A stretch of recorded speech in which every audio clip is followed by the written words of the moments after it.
Hey, Nora. So, you managed to convince my brother into marrying you and taking care of your baby, huh? I never thought you were the type to use tricks like this. Did you enjoy deceiving him? And to top it off, you didn't even invite me to the wedding.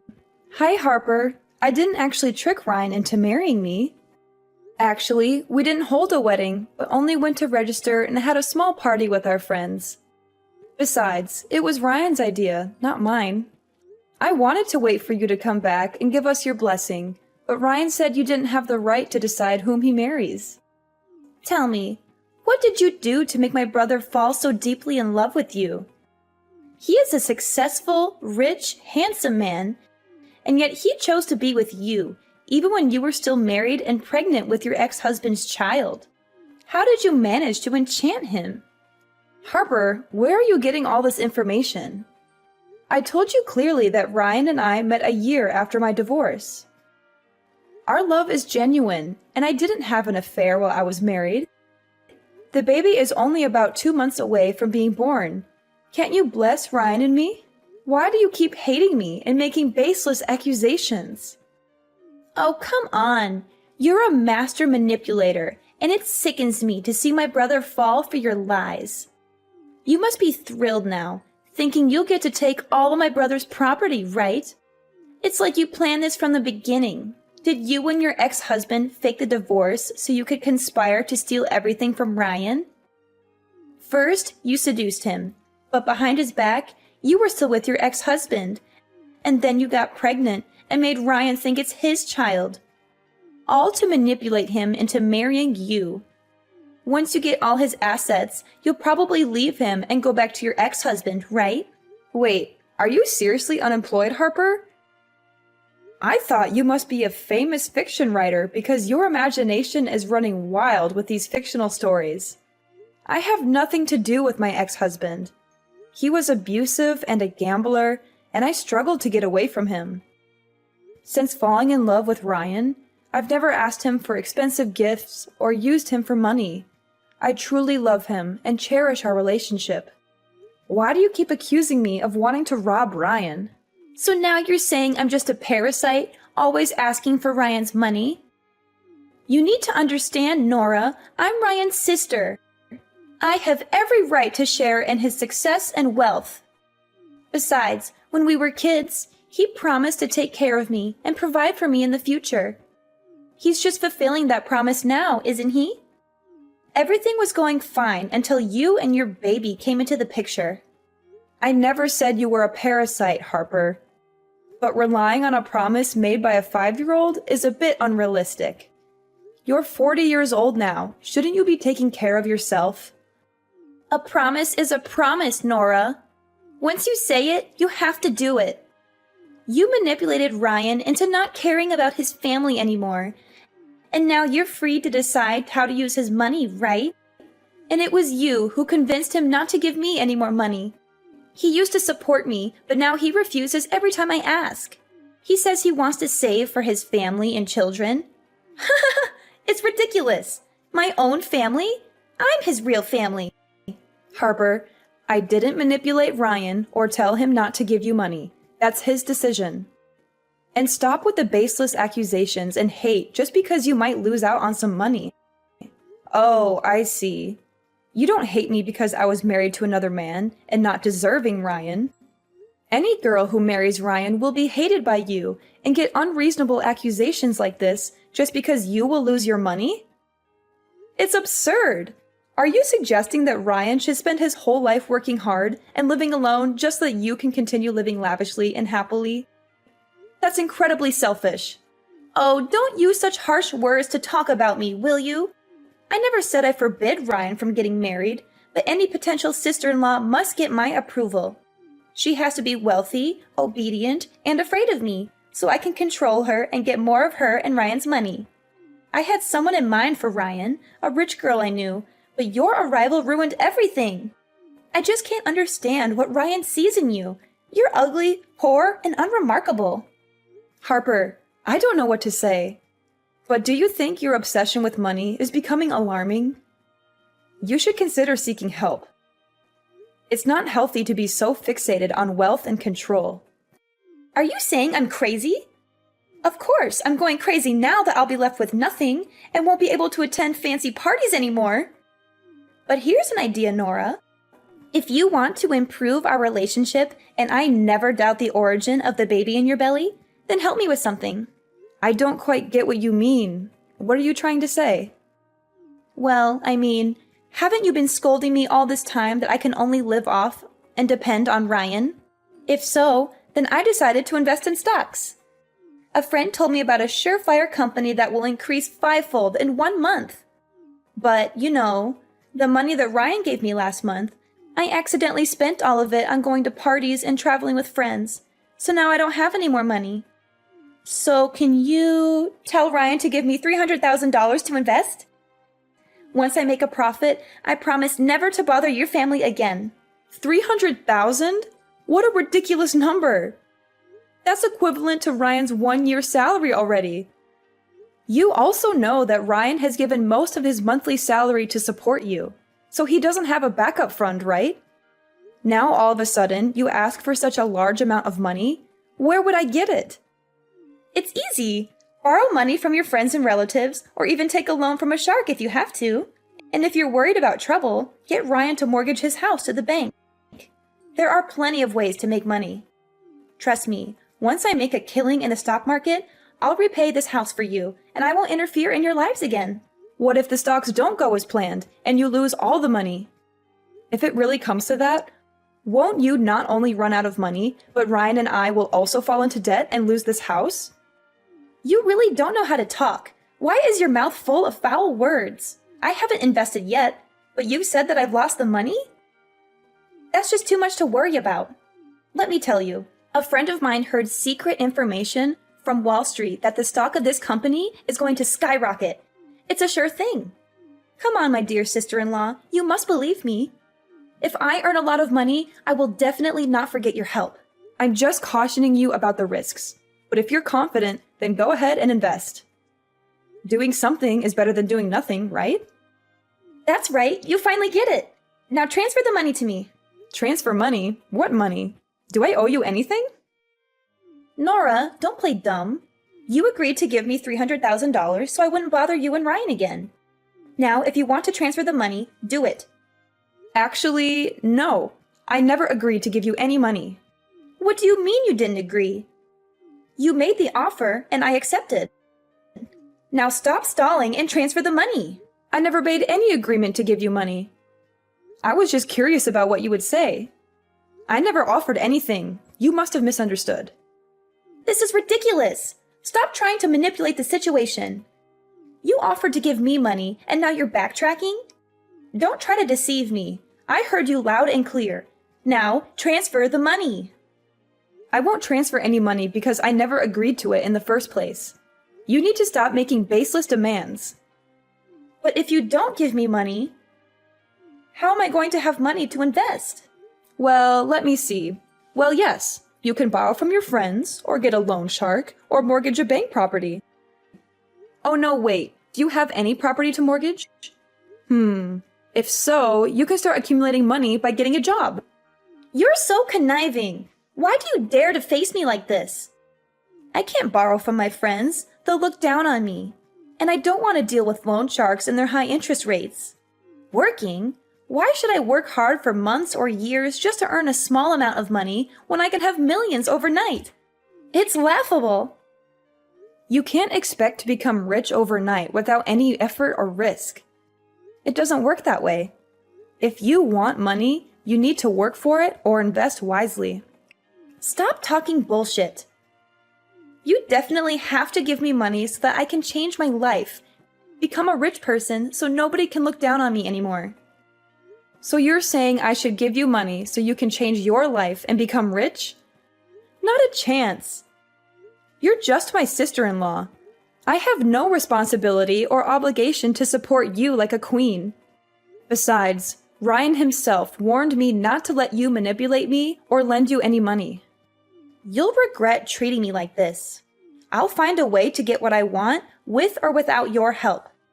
And soon you'll be down on your knees begging me. Hello, my lovely girl. Long time no see. How have you been? Huh? Who's this? Oh, don't forget me so quickly. It's your dear ex-husband here, Elijah. The man you promised to love and be with for life, no matter the circumstances. But you broke that vow and left me when I needed you the most. However, I forgive you, and I'm willing to take you back. Elijah? Is that you? Why are you contacting me now? I heard you found a new husband. Impressive. Where did you find a fool willing to raise another man's child? What are you talking about? Stop talking nonsense and get out of my life. Don't ever come to me and Ryan to mess with our lives again. We're done. Oh, don't be so fast, okay? Do you think I know your phone number, but not your home and your husband's business address? Well, if you don't want to talk to me, I'll have to go to your husband's company to talk to him. Thanks to that fool for taking care of you and my son for the past few months. But now it's time to bring my son back to his biological father, right? No, you can't do that. Obviously, we've cut all ties. Didn't you say that as long as I pay off your gambling debt, you'll let me go and never disturb my life again? I even had to sell my mother's precious jewel brooch, the only memento left I have of her, to pay your debt and get out of that hellish marriage. And how dare you mention my son? That's my own son. He has nothing to do with you. Can't you just have a baby on your own? That baby is my son. I know I made mistakes in the past, but they were just normal actions of a husband when his wife prevents him from pursuing his passion. Normal actions? You call it normal to abuse me, beat me repeatedly on the face and stomach, even when I'm pregnant to the point of causing me to have a miscarriage just because I wouldn't give you money for gambling? Then, you didn't even feel the pain of heartlessly killing my poor child, but gloatingly said that I deserve it? I haven't seen you in over a year. You still haven't changed a bit. An evil and violent man. Oh, come on. That's all in the past. It's been a long time, and you still can't let it go? Listen, Nora, I've changed now. Bring my son to me, and we can live together. I just won the lottery and made a fortune at the casino. Enough money for you and my son to live happily ever after. You must be regretting leaving me now that I'm wealthy. But don't worry, I still want you back with me. Nora, come on. Stop sulking and come back to me. I don't understand, Elijah. Why do you always assume my baby is yours? Do you think that makes sense? We haven't seen each other in a year, have we? How could I be pregnant with your baby? Are you dreaming in the middle of the day? So what's wrong? Your son is also my son. Come on, Nora. Don't be so cranky, okay? You know how much I love you. I swear to take care of him like my own son. As long as you accept to give up everything and come back to me. Go away and never mention my son again. Didn't you say you have a lot of money already? Then go find a beautiful wife and have another child of your own. Why do you keep bothering me like that? Do you think I don't want that? Of course, that's my only wish right now. But I'll never be able to have another child of my own. It's all your fault. My fault? What have I done to you? Are you still pretending to know nothing? You really are stupid. It happened 5 months ago. After you left, I borrowed money to play in the casino to forget you. And it was a lucky day because I won several $1,000,000. But because I hated loan sharks for making you abandon me, I didn't want to pay them back. That day, they hunted me for money and I drove away. The debt collectors also chased after me. And because I was drunk before driving at high speed, I crashed in the construction site and had an accident. A terrible accident caused me to lose the ability to have children. I became an infertile man. have become a useless man and will no longer be able to have a child of my own. Oh my God. I understand you're going through a difficult time, but you need to wake up and see the problem rationally. Your accident is entirely your own fault. Who forced you to borrow money for gambling and get involved with loan sharks?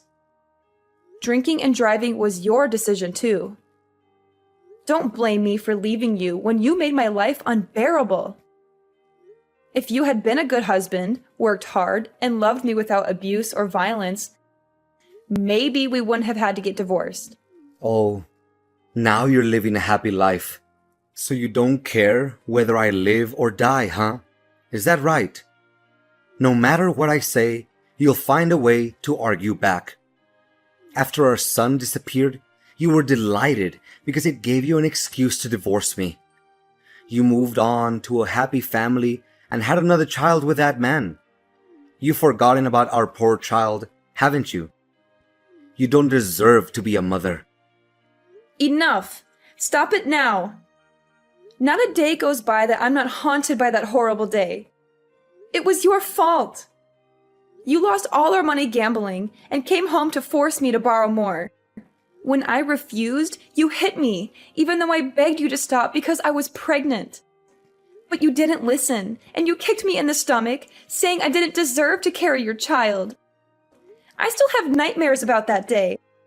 Then, why didn't you protect the baby?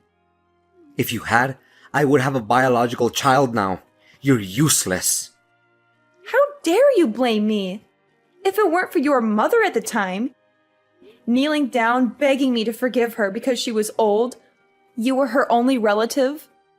I made her promise to help me divorce you, get rid of you completely. Now you are definitely still in prison. I don't care. I just know that my son is with you, and you must bring him back to me.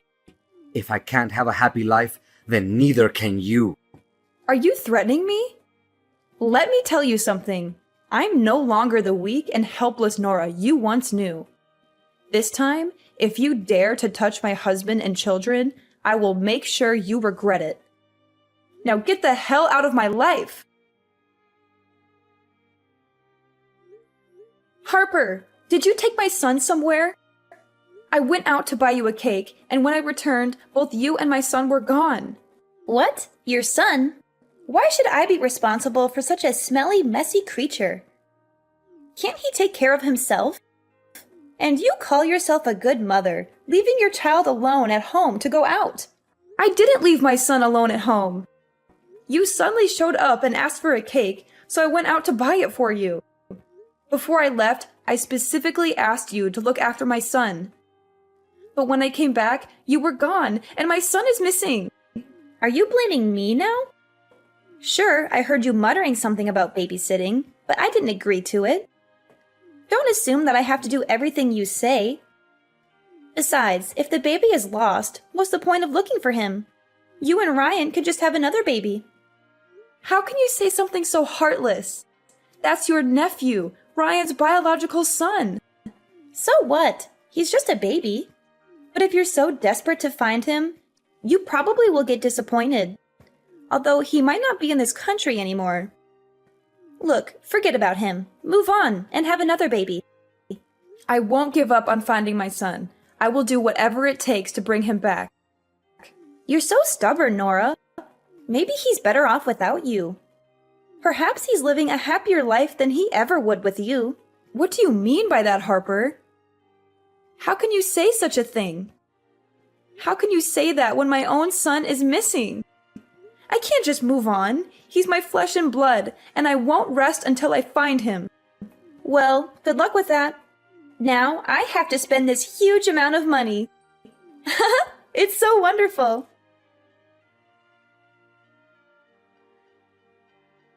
Harper, I can't believe you could do this to me. How could you betray me like this?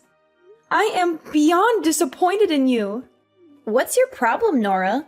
What are you so mad about? What disappointment? Don't act like I care about how you feel. Are you going to blame me for your son's disappearance now? I warned you before, didn't I? You won't find the boy again. Just give up. Even now, you still refuse to admit it? Weren't you the one who accused me of colluding with my ex-husband and came up with that ridiculous plan? Turns out, I can write stories too. Not fiction like yours, but detective stories. Would you like to hear one? Huh? What nonsense are you talking about? I don't have time to listen to your crazy ramblings. Don't be so hasty. I think you'll like this story. It's about a woman who endured years of abuse from her ex-husband. But she managed to escape that traumatic past and find a man who truly loves her. She thought her life would finally be happy. But then she encountered a wicked sister-in-law who would do anything for money. However, because the woman's family couldn't fulfill her extreme desires, the sister-in-law devised a sinister plan. What? What are you talking about? That wicked woman has managed to contact her sister-in-law's ex-husband, who was desperate to find a child. The evil sister-in-law and him have planned together that she would find a way to bring her sister-in-law's baby and sell it to her gambling ex-husband for $500,000. He had to promise that he would bring the child out of the country so that no one finds out about their scary plans. Stop. Just stop now. I don't want to hear any more of this. What's the matter? Don't you want to know how it ends? I promise it won't disappoint. The ending? Yes, the ending. But here's something the two villains didn't know. Since the last time the ex-husband sent threatening messages to the poor woman, she became cautious and sensed the danger. She secretly installed cameras in the baby's room and bought a tracking bracelet to put on the baby. So when the baby went missing, she quickly realized that her ex-husband was the most suspicious and immediately informed the police. Hidden camera? Tracking bracelet? Please don't tell me it's the silver bracelet. Oh my god, I should have taken it off. Based on the camera footage and the location data from the bracelet, the police quickly caught the ex-husband as he was about to leave the country. The baby was safely returned to his parents, and the ex-husband was arrested and confessed to everything. He revealed all his plans and his accomplices. The police are on their way to arrest the wicked sister-in-law. How's that for a story? Oh, and I'll let you in on a little secret. The story I just told you is entirely based on a true story. You can't prove anything. This is all just a coincidence. Coincidence? I don't think so. The truth always has a way of coming out, and you'll pay for what you've done. I won't rest until justice is served and my son is safe in my arms again. You messed with the wrong woman, Harper. Yes, I admit it. I was just trying to scare you, Nora. I didn't actually kidnap the baby, I promise. I never intended to harm him, I swear. What? Pretending to kidnap my baby? Are you out of your mind? Scare me? Do you think this is a joke, Harper? My baby's safety is not something to be taken lightly. How could you even think of such a cruel and heartless plan? I know I messed up big time. I was desperate, Nora. Desperate to find a way to get money for myself and solve my financial problems. I thought if I could borrow money from your ex-husband and invest it, I could return the money and make everything right. I never wanted to hurt you or the baby, I promise. So you thought manipulating me and my son's safety was the answer? You never once considered the consequences of your actions? Do you even understand how terrified I was when I thought that my baby was missing? I'm so sorry, Nora. I didn't think things through. I was selfish and desperate. But I swear, I never meant to harm anyone. I just wanted a chance to fix my life and make things better for myself. Harper, I will never forgive you for what you've done. You crossed a line that should never have been crossed. My son's safety is not a joke or a tool to manipulate me. You will pay the price for your actions, and I hope you spend the rest of your life in prison where you belong. You can't do this to me, Nora. I didn't actually do anything to your son. It was all just a scare. You can't prove anything. The police will investigate, and they will find the truth. I have the evidence of your plan, and I'll make sure justice is served. You can't get away with this, Harper. You wouldn't really turn your own sister-in-law in, would you? We're family. Nora, please, I'm sorry. I'll do anything to make it right. Just don't turn me in. You're heartless, Nora. You don't care about anyone but yourself and that brat of yours. As the days passed, the weight of the trial and the emotional toll it took on me became unbearable. The courtroom felt like a prison, confining my spirit as I sat there, recounting the harrowing events that had unfolded. The truth had come to light, and both Elijah and Harper were held accountable for their actions. It was a bad ending for them, as justice finally caught up with them. Elijah was sentenced to 10 years in prison for kidnapping and intimidation, and an additional 5 years for the abuse he had subjected me to in the past. He would no longer be able to harm anyone else. As for Harper, she too faced the consequences of her manipulative schemes. She was sentenced to 10 years in prison for her role in the kidnapping. On top of that, she had to compensate me with a substantial amount of money for the pain and suffering she had caused. Talk about karma coming back to bite. Ryan and I decided to start anew, leaving behind the painful memories and toxic relationships that haunted us. We sold our house, and with the proceeds, embarked on a new journey together in a different country. It was a fresh start, a chance to build a happy and loving family without the shadows of the past. In our new home, we found solace and peace. The wounds of the past began to heal as we focused on creating beautiful memories together. Our son, the light of our lives, flourished in this new environment, surrounded by love and care. He was our beacon of hope, a symbol of resilience and the strength to overcome adversity. Ryan and I grew closer than ever before, supporting each other in every step of our journey. We made a conscious effort to communicate openly, to heal the scars of our pasts, and to build a future based on